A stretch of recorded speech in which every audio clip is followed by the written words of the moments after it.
Très chers amis téléspectateurs, fidèles abonnés sur Pétrole Télévision, bonjour et bonsoir. Merci une fois de plus pour notre confiance, pour notre fidélité. Pambate, Boza, Meke, beaucoup de partout à travers le monde.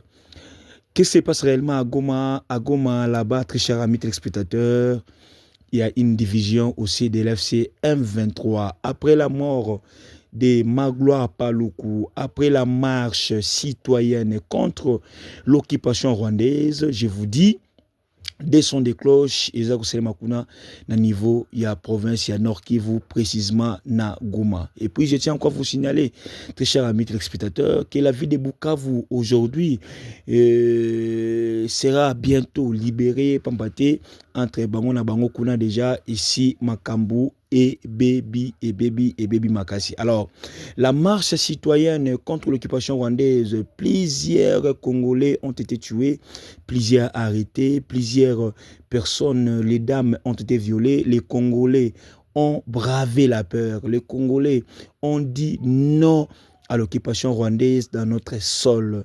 Une chose vraiment très louable, très encouragée, très à féliciter pour notre République. Je vous dis, les rebelles sont maintenant étouffés, les rebelles sont maintenant déçus de la population de Goma. Or, ce sont les mêmes rebelles qui nous disaient ici que la population va accepter la liberté, la population va accepter la base bon sommet, or le Kouta.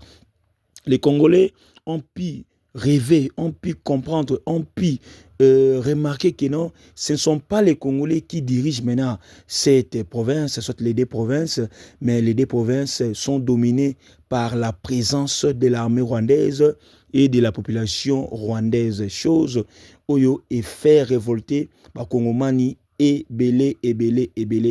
Alors, déjà, très chers amis téléspectateurs, comme vous le savez, depuis la mort de Magloire Paluku, proche collaborateur de Corneille Nangaa, lui qui a été beaucoup plus dans des rébellions, pire petit des plusieurs généraux, aujourd'hui, Willy Ngoma, le colonel Willy Ngoma sort de son silence pour faire la comparaison entre les Tutsis et les Hutus. Comment est-ce que c'est toujours les Tutsis qui dirigent, mais les Hutus ne dirigent pas? Je vous laisse un peu suivre l'audio du colonel Willy Ngoma. On va rentrer pour continuer. Suivez. Vous pensez que les Congolais nous disent nous les fagnons, nous les tombons vice-gouverneur à où ma gloire. Vous pensez que nous sommes d'accord avec ça? Vous pensez que tout est sur Nani? C'est puisque Batu Balishaka Engia Mumai Mulaki. Sawa? Hatuna tena nafasi ya kwenda. Hatuna tena nafasi ya kwenda. Nous n'avons pas de choix. Mais ce que vous avez fait là, c'est regrettable. C'est regrettable. Nous le faisons qui tout le monde qui baille sana. Et que tous les Congolais qui sont à la CM23 ne sont pas d'accord avec ce que vous avez fait. Ne sont pas d'accord, s'il vous plaît. Tu vois quelqu'un comme une bête comme ça. Tout comme révolution. Ouais, on appelle ça famille. Moi, je suis très compliqué. Moi, je peux accepter de mourir, ça. Et j'ai dit toute la vérité, Yacham. Toute.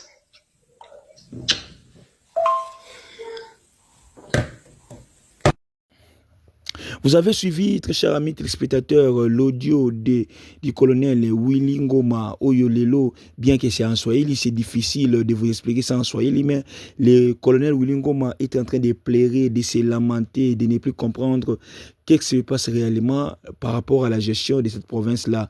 Le colonel Willy Ngoma, lui qui dit, mais comment est-ce qu'on doit toujours laisser que Bango Kakandeba diriger, Bisso, tous à la bombe observateur. Donc, déjà, il y a une division entre et au sein de l'FC 123 parce qu'il y a les Rwandais et puis il y a aussi les Congolais. Comme on dit toujours que les 100 Congo crient toujours au secours. Pourquoi? Parce que les Rwandais sont là-bas, mais ce sont les Rwandais qui tuent, qui pillent et qui dérangent la communauté congolaise. Alors, Corneille Nangaa aussi de son côté ne sait pas plus se positionner. Vous allez comprendre avec notre cher ami téléspectateur, les communiqués qui sortaient toutefois sur les réseaux sociaux, les communiqués qu'on balançait toujours toutefois sur les réseaux sociaux, aujourd'hui, et puis si les sous panique et pas Corneille Nangaa qu'on s'est soutenu par rapport à Makamoza Kolekana. Vous avez vu comment est-ce que le président du Venezuela a été capturé et aujourd'hui, Trump là où il y a ses intérêts, Trump ne blague pas. Après la capture du président vénézuélien, les FC-23 aussi, et à leur tour, avec leur chef et leur complice colonel Nang, leur parrain, ils ont aussi peur pour que lobby et comme la bango, tout lobby base à la plus surpris que non, on peut pas quoi une piège juana. Parce que Trump ne blague pas selon les secrétaires d'État américains, là où il y a les intérêts des États-Unis, comme aujourd'hui il y a l'accord de Washington. Alors toutes les deux parties, la RDC et le Rwanda, doivent respecter cet accord. Si l'un ne respecte pas l'accord, en tout cas, il y aura à boire et à manger, très chers amis téléspectateurs. Alors, parlons de l'armée. Les FARDC ont annoncé la reprise du centre commercial de Boulé en territoire de Djougou, dans la province d'Ituri, après de violents combats contre les miliciens du groupe CRP. Là-bas aussi en Ituri, il y a quelques menaces, il y a quelques pressions, mais les FARDC ont récupéré les centres commerciaux de Boulé en territoire de Djougou. Comme vous le savez, là-bas, il y a le général Kanchama Luboya, lui qui est le chouchou des Congolais, très chers amis téléspectateurs. Parlons toujours de l'armée. La reddition massive de plus de 300 combattants M23 RDF, le major Dieudonné Kasséré, qui a porté parole de la 34e région militaire, a confirmé la reddition des 323 éléments du groupe M23 RDF. Ces derniers se sont rendus avec leurs armes au FARDC sur plusieurs fronts au Nord Kivu et au Sud Kivu, Luberoka, Rutshuru, Masisi et Kaele. Les autorités militaires précisent que ces redditions ont été faites pour que les lots qu'on puisse neutraliser bateau tout bazali bongo ba M23 na ba rebelle nyonso o baza coopérer na kati ya mboka na biso soit na kati ba pays na ba kati ba cité province ya bongo occupée. Toujours armée, très chers amis téléspectateurs, l'armée congolaise a présenté 7 militaires rwandais et 8 civils ressortissants des pays de la sous-région capturés lors des opérations dans les provinces du Nord Kivu et Sud Kivu. Vous allez comprendre, chers amis téléspectateurs, que les gens ne parlent pas de l'avancée des FARDC, mais nous, ici, à Pirates Télévision, nous parlons aussi des avancées de nos militaires FARDC. Parmi les militaires capturés, un major et un capitaine, tous rwandais.